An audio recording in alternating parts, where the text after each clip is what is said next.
새 포도주는 새 부대에 넣어야 둘이 다 보존되느니라.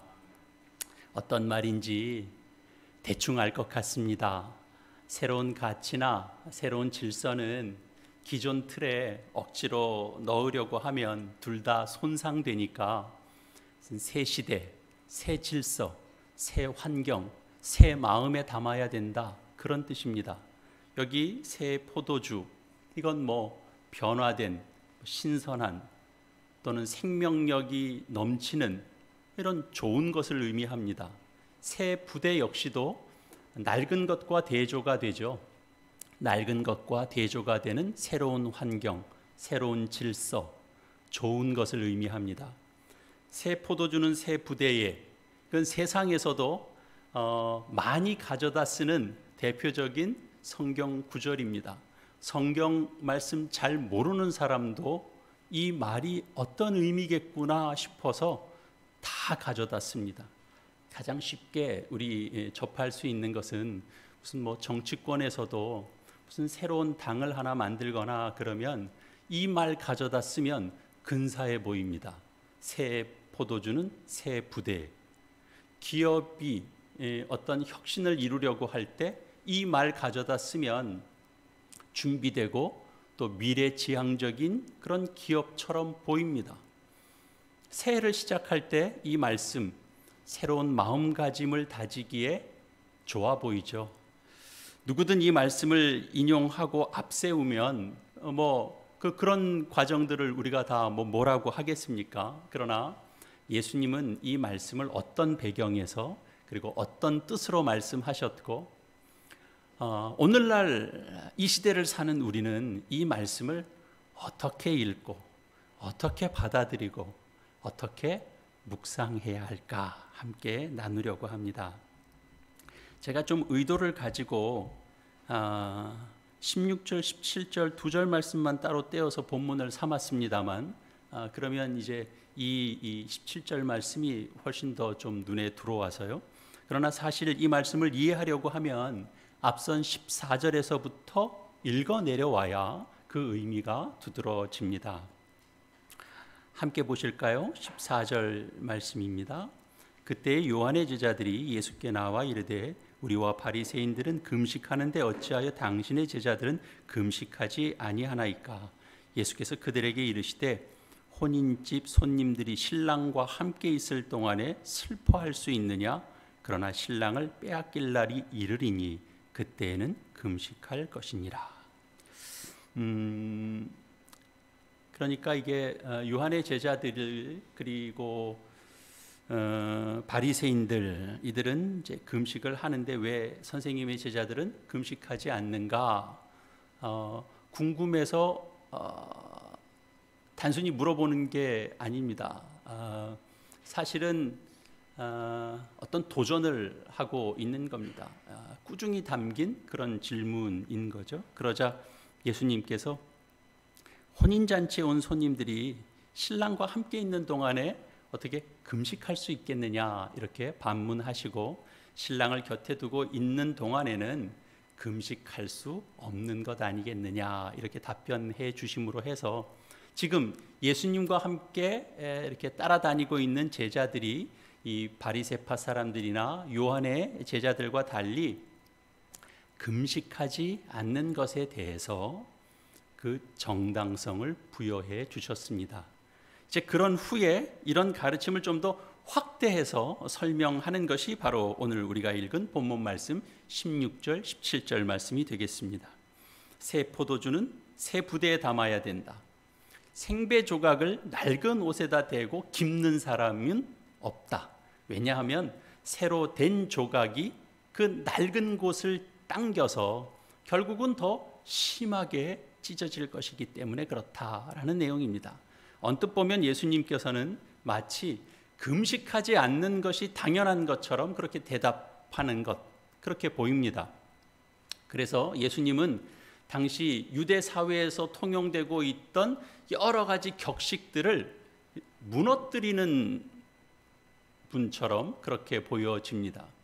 실제로 안식일에 병자를 고치신 것이나 음식을 먹을 때 정결규례가 있는데 손을 씻지 않으신 것이나, 또 오늘 본문의 내용처럼 유대인의 금식일에는 모두가 다 금식을 하는데 예수님과 그 제자들은 금식하지 않는 것, 이런 것들을 통해서 보면 격식에 매이지 않고 자유롭게 행동하는 것처럼 보입니다. 그러다 보니까 어떤 사람들은 이 복음으로 인한 이 자유를, 이 속에 담겨져 있는 의미를 제대로 알지 못한 채 그저 외적으로 이 격식이나 형식에 매이지 않는 자기 마음대로 행동할 수 있는 것, 이런 것을 복음의 자유 이렇게 얘기하고, 그럴 때 복음의 자유를 누리는 것이라고 생각하기도 합니다.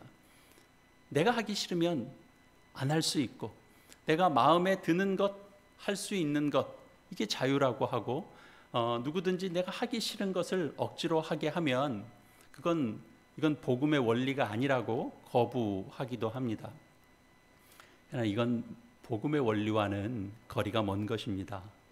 이 복음의 자유를 온전히 깨닫고 누렸던 사도 바울은 스스로 모든 사람에게 종이 되었다, 그런 말을 그가 하기도 합니다. 고린도전서 9장에 등장하는 말인데요. 바울은 율법 아래 있지 않는 사람이었지만 유대인에게 있어서 율법 아래에 있는 사람처럼 행동했습니다. 복음 안에서 한 생명을 얻기 위해서는 내가 그들의 종이 된 자처럼 내가 행동할 수 있다라고 했습니다. 이것이 바로 바울의 자유였습니다. 그러니까 복음의 자유라고 하는 것은 격식과 형식을 무너뜨리고 자기 마음대로 행동하는 것이 아니고 그리스도께 매여서 내가 모든 사람의 종이 될 수 있는 자리까지 나갈 수 있는 것, 그것이 바로 복음의 자유입니다. 어떤 사람은 또 예수님을 개혁이라는 시각에서 바라보는 사람이 있습니다. 그래서 격식에 매여 있던 유대인들의 그런 잘못된 신앙을 고치기 위해서 예수님께서 격식을 이게 타파하시는 그런 모습을 이렇게 강조해서 이야기하면서 예수님은 그 시대의 개혁가였다라는 겁니다. 그래서 오늘날 교회도 예수님께서 그 개혁가로서의 삶을 사신 것처럼 오늘도 교회가 여러 가지 교회의 제도와 이런 격식들을 없애기도 하고 고치기도 하고, 그래서 계속 개혁으로 나아가서 교회가 교회답게 그렇게 서야 된다, 그렇게 강조합니다. 그 근거는 예수님의 개혁에서 보는 거죠.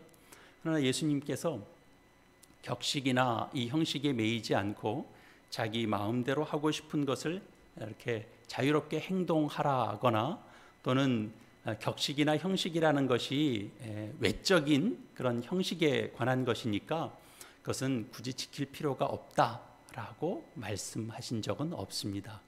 이 금식에 대해서도 이 금식일을 정해서 금식하는 것은 그런 종교적인 형식에 불과하니까 할 필요가 없다, 이렇게 말씀하지 않으셨습니다. 오히려 어떻게 말씀하셨냐면 신랑을 빼앗길 날이 이르리니 그때에는 금식할 것이다 라고 말씀하셨습니다.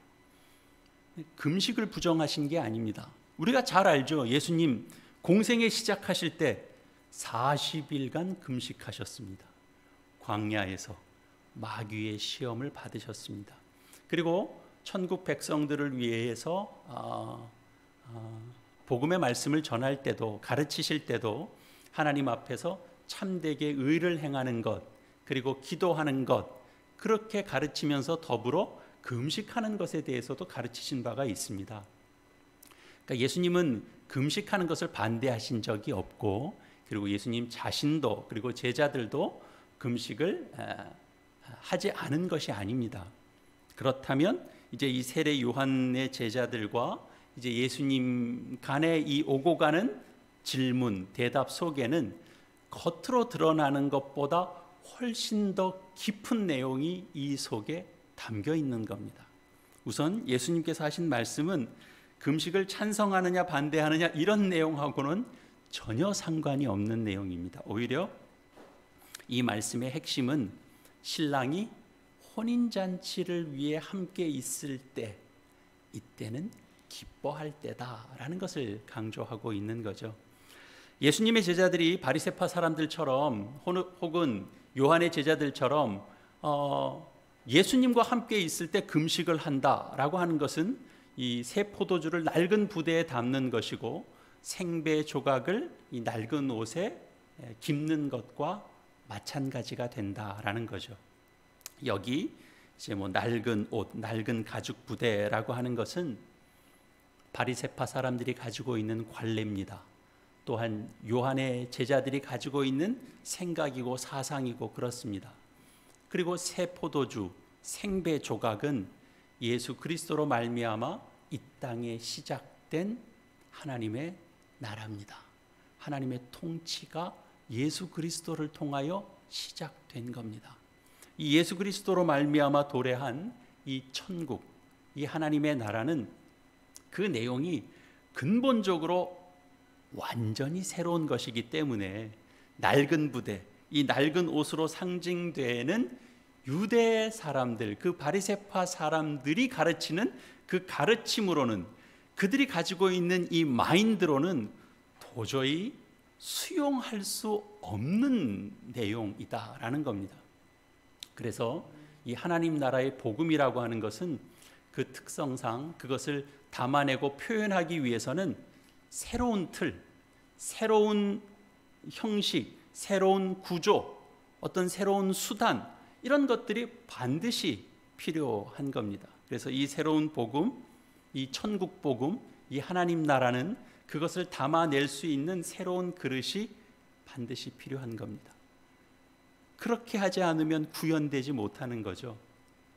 그래서 이 헌 부대에 새 포도주를 담을 수가 없고, 이 낡은 옷에 생배 가죽을 대어서 옷을 수선할 수가 없는 겁니다. 일시적으로는 이 낡은 부대에 그렇게 해도 새 포도주를 보관할 수는 있을 겁니다. 생배 조각이 낡은 옷에 그 험을 가릴 수는 있을 것입니다. 그러나 문제는 시간이 지나면 낡은 부대도 찢어지고 결국은 새로 담은 새 포도주는 버리게 되는, 그래서 상황은 더 악화되는 그런 결과만 낳을 것이다, 그런 내용이죠.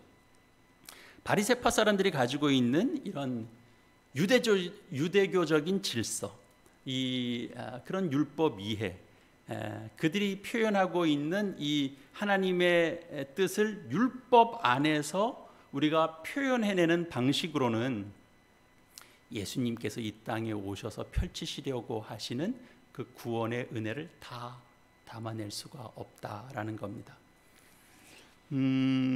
그래서 반드시 새로운 틀을 요구합니다. 그렇지 않으면 그들의 신앙은 실패로 돌아갈 것입니다.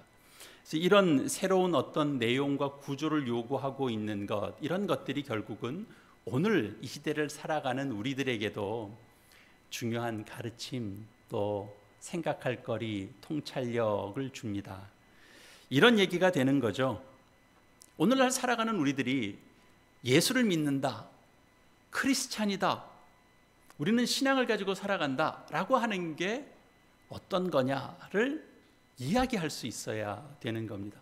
우리가 하나님 나라의 백성이 되었다는 것, 우리가 그 당시로 돌아가서가 아니고 예수 그리스도께서 이 땅에 오시고, 그리고 그 구원의 은혜가 우리 인류에게 주어지고, 그리고 오고 오는 이 세대 속에서 우리가 이 시대를 맡고 있을 때 우리에게 있어서 이 신앙이라는 것은 무엇인가, 우리가 예수를 믿는다라고 하는 것은 무엇인가 하는 그런 근본적인 질문을 던지게 하는 겁니다.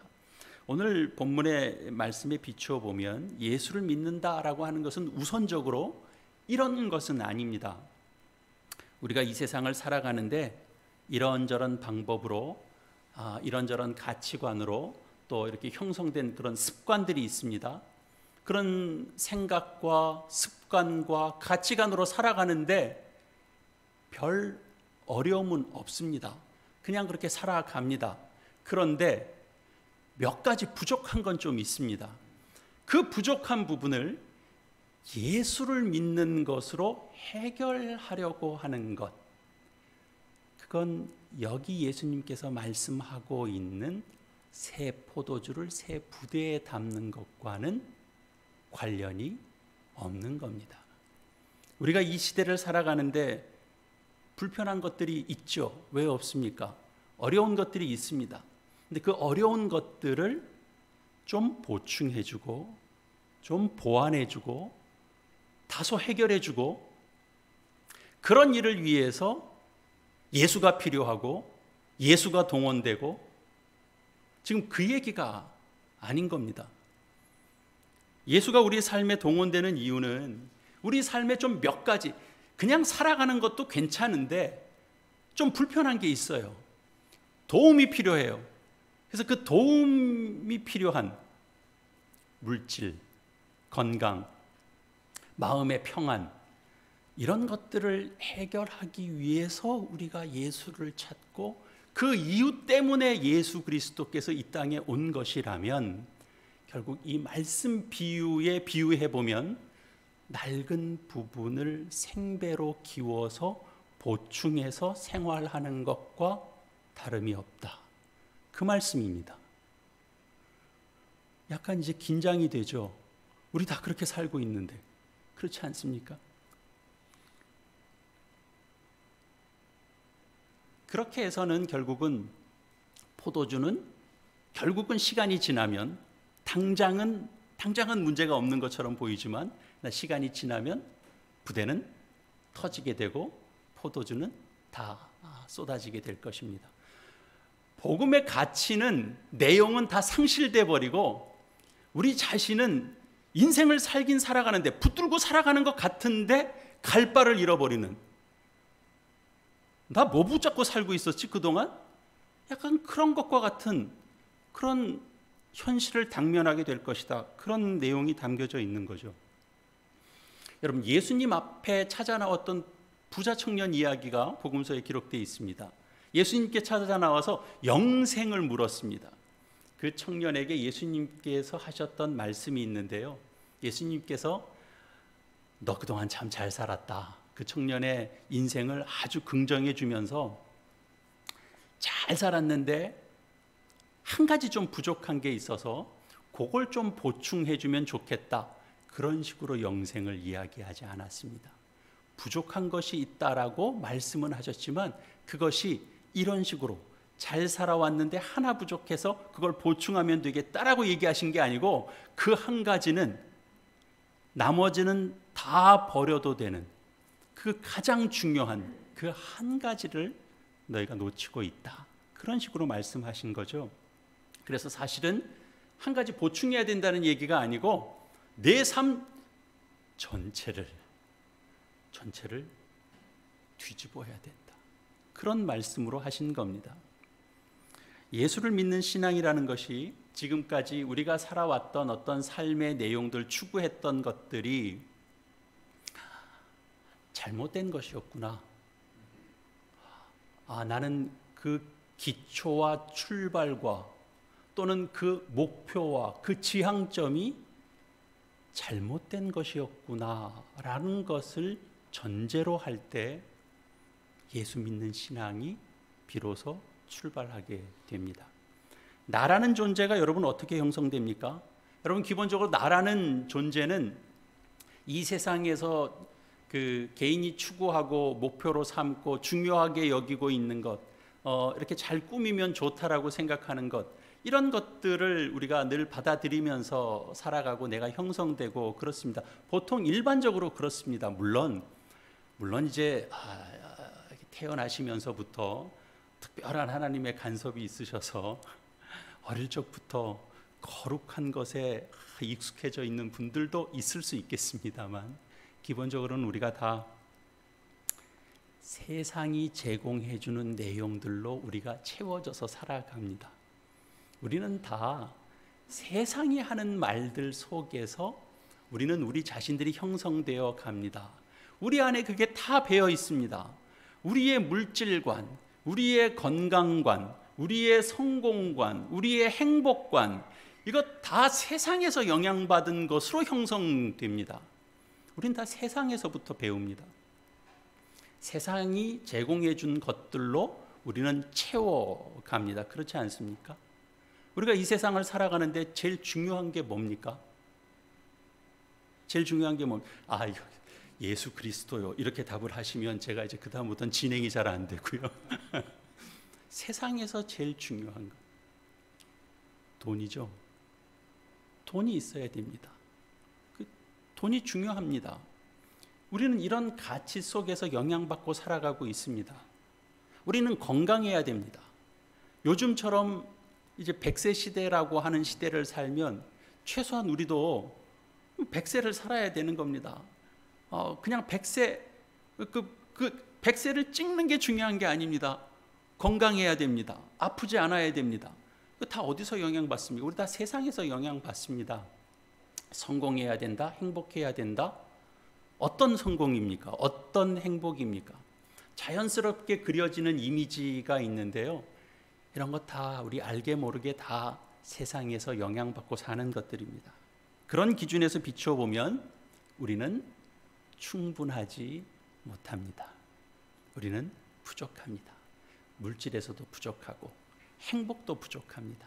건강도 부족합니다. 그러니까 불안하죠.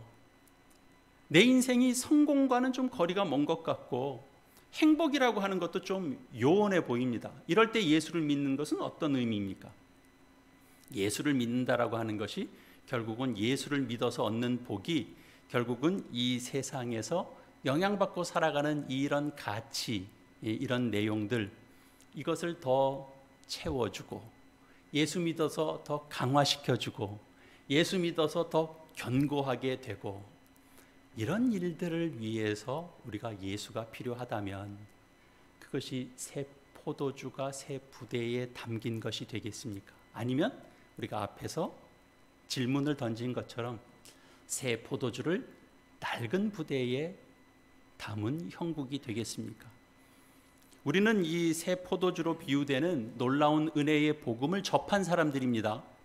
마땅히 이 새 부대에 담아서 그 가치를 보존해야지 우리가 어설프게 담아서 그것을 쓰다 보면 반드시 터지게 되죠. 쓸모없는 것이 될 수도 있습니다. 그렇게 돼서는 안 되지 않겠습니까? 이것을 잘 이해하고 담아내는 신앙을 우리가 살아내지 못하면 나중엔 다 뭐라고 핑계를 다 대냐면 예수 믿어서 뭐 달라진 게 뭐가 있어? 그 얘기예요. 예수 믿어서 그래서 뭐가 복된데? 그 얘기를 한다고요. 터진 건 몰라요. 여러분, 금식은 우리가 경건 훈련에 대단히 중요합니다. 요한의 제자들이 금식했던 것은 단순히 경건 훈련의 일환으로만 했던 것은 아닙니다. 그들이 종말의 때를 바라보고 있었기 때문입니다. 메시아 대망 사상을 가지고 있었습니다. 그래서 금식이라고 하는 것은 그들에게는 그날을 준비하는 의미가 있습니다. 그러나 좋은 뜻이죠. 그러나 그 금식이라고 하는 척도 그 자체를 절대시해서 그 척도를 가지고 다른 사람들을 다 함부로 재단하게 된 겁니다. 여러분, 금식은 열심히 하는데 자기 욕심에서 벗어나지 못한 사람들 우리는 만날 수 있습니다. 기도 열심히 하는데 오만한 사람이 있을 수 있고요. 자선을 베푸는데 자기 만족에 빠져 있는 사람들이 있을 수 있습니다. 이사야는 이 다투고 싸우면서 금식하는 그런 이 이스라엘 백성들의 행태를 보면서 신랄하게 비판을 했습니다. 그러면서 하나님이 기뻐하는 금식이 도대체 뭔지를 아느냐라고 하신 말씀이 이사야 58장 6절에 나오는 말씀입니다. 내가 기뻐하는 금식은 흉악의 결박을 풀어주며 멍에의 줄을 끌어주며 압제당하는 자를 자유하게 하며 모든 멍에를 꺾는 것이 아니겠느냐, 이겁니다. 이게 근본입니다. 먹는 걸 굶는 거, 그래서 금식, 그건 한참 아래에 있는 겁니다. 밥 굶어서 며칠 굶은 게 그게 무슨 자랑일 수는 없습니다. 밥을 굽는 것 그걸 붙드느라고 결박을 푸는 것을 외면하고 있으면, 독한 마음 품고 금식하고 있으면 세상에 그것만큼 어리석은 건 없는 겁니다. 밥도 안 먹고 독한 마음도 안 버리고 그것만큼 어리석은 건 없죠. 예수님은 그 어리석음을 어떻게 표현했느냐? 이렇게 표현하신 겁니다. 예수님은 혼인잔치에 온 손님들이 신랑이 자기와 함께 있을 때는 슬퍼하지 않는다, 이렇게 말씀하신 겁니다. 주님께서는 이 다가오는 이 하나님의 이 기쁨 속에 사로잡혀 있습니다. 슬퍼하는 일은 어리석은 것입니다. 예수 믿는 신앙 안에서 우리는 생명을 경험했습니다. 우리 예수 안에서 내가 다시 회복되는 회복을 경험했습니다. 우리 예수 안에서 기쁨을 경험했고요. 우리 예수 안에서 감사도 경험했습니다. 그리고 용서와 화해도 우리 경험했습니다. 예수 믿는 신앙이 아니었으면 할 수 없는 이런 손 내밈을 우리가 경험했습니다. 다 이거 예수 안에서 우리에게 허락된 은혜였습니다. 예수 믿는 신앙이 있기 때문에 가능한 그런 참 놀라운 축복이고 복이죠. 예수를 믿는다고 하면서 기뻐할 줄 모르는 사람들도 더러 있습니다. 이렇게 비관주의가 예수 믿는 신앙인 것처럼 생각할 때가 있죠. 또 우울함 같은 것이 우리의 삶을 다 엄습할 때도 있습니다. 우리의 긴장이 점점 높아지고, 또 이런 긴장을 더 이렇게 좀 누그러뜨리기 위해서 더 큰 좀 그 충격 요법, 더 자극 요법도 우리에게 더 점점 필요합니다. 그러니까 좀 강한 걸 우리가 경험하고 받아야 뭔가를 회복할 수 있을 것 같이 생각이 돼요. 그래서 이 덤덤한 한날 한날의 신앙은 하나님의 선물이라는 생각을 우리는 종종 놓치고 삽니다. 우리는 하루를 열 때 어제와 별 다를 게 없는 그 하루를 엽니다. 이게 우리에게 주어진 장입니다. 이 하루를 우리가 신앙으로 살아내고 우리가 믿음으로 살아내는 일들이 우리에게 허락된 환경이고 우리의 역할입니다. 신랑이신 예수님을 마음에 모신 사람들은 그냥 홀로 만족하는 사람들이 아닙니다. 잔치에 함께 온 자들입니다. 함께 기뻐하는 사람으로 서 있는 겁니다. 예수 믿는 신앙은 혼자 나만 감격하는 사람들이 아닙니다. 예수 믿는 신앙은 함께 그 기쁨을 누립니다. 근데 어두운 세상에서는 그렇게 주님을 따르는 삶을 그냥 내버려 두지 않죠. 예수님께서 과거를 답습하지 않습니다. 그 영향을 받지 않습니다. 여러분, 우리 고사성어에도 이런 말이 있잖아요. 온고지신이라고요. 옛 것을 익히면서 새 것을 알아가는 것, 그런 것이 담겨져 있죠. 예수님이야말로 이 온고지신의 그야말로 표상입니다. 예수님은 옛 율법을 받아들이시면서 그것을 새롭게 재해석하셨습니다. 우리 산상수훈 말씀들을 떠올려 보시면 예수님 이렇게 말씀하신 것이 많이 나옵니다. 대표적으로 마태복음 5장 21절 같은 말씀이죠. 옛 사람에게 말한 바 살인하지 말라. 누구든지 살인하면 심판을 받게 되리라 하였다는 것을 너희가 들었으나 나는 너희에게 이르노니 형제에게 노하는 자마다 심판을 받게 되고 형제를 대하여 라가라 하는 자는 공회에 잡혀가게 되고 미련한 놈이라 하는 자는 지옥불에 들어가게 되리라. 예수님은 너희가 무엇이라 한 말을 들었다. 그러나 나는 너희에게 이렇게 말한다 라고 하는 그런 대목이 자주 나오죠. 맹세에 대해서 너희가 들었거나, 너희가 보복에 대해서 들었거나, 원수에 대해서 갖는 태도에 대해서 너희가 들었거나, 그러나 나는 너희에게 다시 말한다, 이렇게 하시는 말씀들이 있는 거죠. 그러니까 주님은 어떤 분이세요? 주님은 옛 교훈을 버리시는 분이 아니세요. 그 옛 교훈을 그냥 문자 그대로 받아들이는 분도 아니세요. 옛 교훈은 하나님께서 주신 것이에요. 그러나 그것을 뜻을 다시 드러내세요. 그 시대에 너희에게 이 말씀을 주신 이유가 뭔 줄 아느냐? 하나님은 이런 뜻으로 너희에게 주셨다. 그 시대에 맞춰서 재해석하셨어요. 우리에게 필요한 것은 무엇인가요? 우리는 복음의 은혜를 누리면서 살아내는 것이 우리에게 필요합니다. 복음의 은혜, 복음의 유익, 이런 것들은 그냥 단지 무슨 그 성경 교리적인 단어에 이렇게 매여 있는 게 아닙니다. 죄, 구원, 생명, 용서, 화해, 종말, 천국, 재림, 이거 우리 다 들어서 아는 말입니다. 다 생명의 표현들입니다. 이 속에 참으로 놀라운 내용들이 담겨져 있습니다. 그런데 그냥 말에 갇혀버리면 이런 놀라운 말을 가지고도 우리는 어떻게 하죠? 싸우죠. 우리는 구원 문제 가지고 싸우고, 우리는 생명 문제 가지고 싸우고, 우리는 재림 문제 가지고 싸우고, 우리는 성찬 문제 가지고 싸웁니다. 우리는 그럽니다. 새 부대가 아닌 거죠. 생배 조각이나 새 포도주는 이 복음의 새로움, 예수 그리스도 안에서 구현된 복음을 상징합니다. 그런데 그 당시 예수님이 오셨을 때 그 바리새파 사람들은 이 율법 규정을 600개가 넘는 조항에 다 나눠서 그 말을 다 가둬버렸습니다.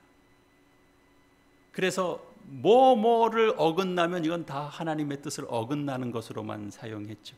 그러다 보니까 예수님은 문제가 많은 사람일 수밖에 없는 겁니다. 부정한 사람입니다. 정결 예식을 한두 개를 어긴 게 아닙니다. 그들이 세워놓은 이 복음의 어떤 규칙 속에서 보면은 예수님은 한없이 어긋나는 겁니다. 불경한 사람인 겁니다. 너무나 떳떳하게 위반하고 사는 사람입니다. 그러나 예수님은 위반자이거나 범법자가 아니라 예수님은 그 인간이 만들어 놓은 굴레에 갇힐 수 없는 자입니다. 그 낡은 가죽 부대에 가둘 수가 없는 분이신 겁니다. 그래서 예수님은 안식일에도 병자를 고치는 겁니다. 구원 얻는 일을 하시는 겁니다. 안식일에 일하지 못하는 것에 가둘 수가 없는 겁니다. 죄인과 함께 밥을 먹는 겁니다. 왜? 죄인을 구원해야 되니까.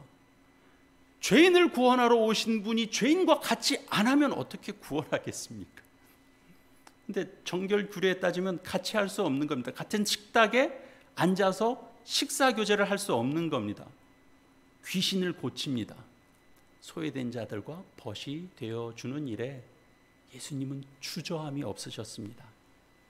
새 포도주는 새 부대에 담아야 되는 거죠. 그렇지 않으면 서로 버성기다가 결국은 부대가 찢어지고 마는 겁니다. 지금도 지금도 이 복음의 원리를 교리 속에 가두려고 하거나 세상의 잣대로 가두려고 하는 사람들은 많습니다. 그러다 보면 서로 좋은 것 가지고도 싸우자 그럽니다. 같은 편끼리도 싸우자 그럽니다. 이런 차이를 넘어서는 용기가 우리에게 필요한 겁니다. 우리 서로의 상처를 헤집기보다는 서로의 아픔과 슬픔을 부딩겨 안아줄 때, 또 우리가 함께 긍휼히 여기는 마음으로 그 상대방을 바라보게 될 때, 우리가 불안이 아니고 하나님으로부터 오는 그런 기쁨 속에 우리가 사로잡히게 될 때, 우리는 비로소 새로운 질서가 우리 속에 세워지는 것을 우리가 경험하게 될 것입니다. 여러분, 기독교인으로 살아간다라고 하는 것은 바로 그런 새로운 분위기를 만들어내는 겁니다. 여러분, 새로운 분위기를 만들어낼 수 있는 사람들이 바로 우리들입니다. 왜요? 예수를 믿는 사람들이기 때문에, 예수로 인한 복음이 우리 속에 있기 때문에 우리는 세상 사람들이 뭐라고 하는 그런 틀이 아니고 생명을 낳고 구원을 낳는 새로운 분위기를 만들어낼 수 있는 사람입니다. 주님은 바로 그 삶을 우리 가운데서 기대하고 있습니다. 그 일을 위하여 허락된 것이 교회입니다.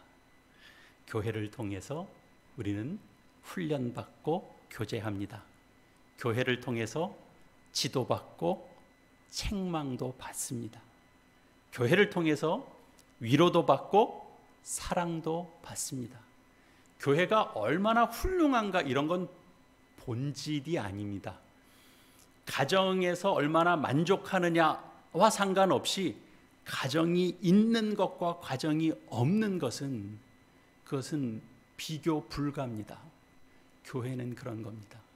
우리에게 반드시 필요한 것이고 교회를 통하여 우리의 삶이 점검받고 또 이 시대에 주님의 말씀을 내가 정말 새롭게 담아내므로 세상 질서는, 세상 가치관은, 세상의 시각은 나를 이런 체계에 올가매지만 그러나 내가 복음 안에서 새로운 질서를 만들어내고 복음 안에서 자유를 누리고 구원 얻는 생명을 누리고 감사와 기쁨을 누리고 내가 슬퍼할 때가 아니고 지금은 예수 그리스도로 인하여 내가 기뻐할 때다라고 하는 것을 마음에 누리고 우리 감사하고 기뻐하기도 바쁜 이 시대입니다. 아플 수 있습니다. 속상할 수 있습니다. 눈물 나도록 속상할 수 있습니다. 털고 일어날 수 있도록 우리 교회가 함께 해야 되고 그리고 그렇게 나아가라고 격려하는 겁니다. 하나님께서 너 왜 울고 있어? 그러고 와서 막 눈을 크게 뜨시는 게 아닙니다. 털고 일어나라. 새로운 질서로 나아가라. 울지 않아도 괜찮다. 속상하지 않아도 괜찮다. 미안해하지 않아도 괜찮다. 다시 일어나서 너의 복된 인생을 걸어가라. 우리에게 말씀해 주시는 것입니다. 그 부름에 응답하시는 저 여러분 되셔서 하나님 나라를 이 땅에서 기쁨과 감사로 섬겨가고 새 포도주를 새 부대에 담는 그 현실의 은혜를 누리시는 저 여러분 다 되시기를 이 말씀으로 축원합니다. 우리 시간 함께 기도하십시다. 오늘 주신 이 말씀 붙잡고 하나님 앞에 새로운 마음을 다집시다. 우리 새로운 결심을 다지는 화음의 기도 우리 함께 드리시겠습니다. 하나님 아버지의 은혜를 감사합니다. 저희를 사랑하셔서 예수 그리스도를 이 땅 가운데 보내주시고 구원의 기쁨과 감격 누리게 하시니 감사합니다. 세상에서 영향받은 생각과 세상에서 영향받은 생활 방식으로는 도저히 복음의 생명력을 담아낼 수 없는 줄 저희가 고백합니다. 새 부대로서의 저희의 삶이 되도록 주님 인도하여 주시옵소서. 크신 은혜를 받았음에도 그저 옛 본성 속에 그저 가둬둬서 그 유익을 누리지 못할 뿐만 아니라 쏟아버리는 어리석음이 있지 않도록 세상이 감당하지 못하는 기쁨과 자랑과 감사가 있는 저희의 삶이 되게 하여 주시옵소서.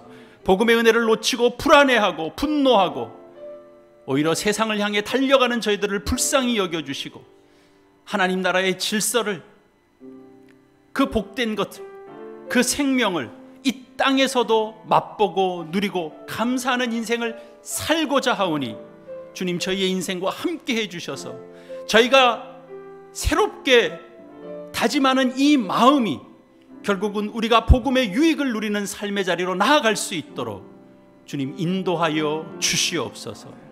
예수님의 이름으로 기도합니다. 아멘. 이제 여러분은 세상 가운데로 보내심을 받게 됩니다. 그 세상은 새로운 생명의 질서가 이 땅에서 시작된 것을 모릅니다.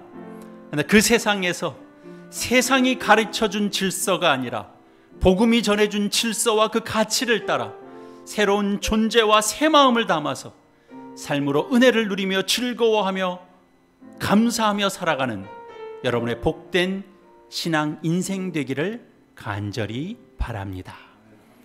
이제는 우리 주 예수 그리스도의 은혜와 하나님 아버지의 무한하신 사랑과 성령의 교통하심이 복된 주일 기쁨으로 예배하고 새 부대로서의 새로운 삶의 분위기를 만들어 가리라 다짐하고 돌아가는 주의 자녀들 위해 영원토록 함께 있을지어다.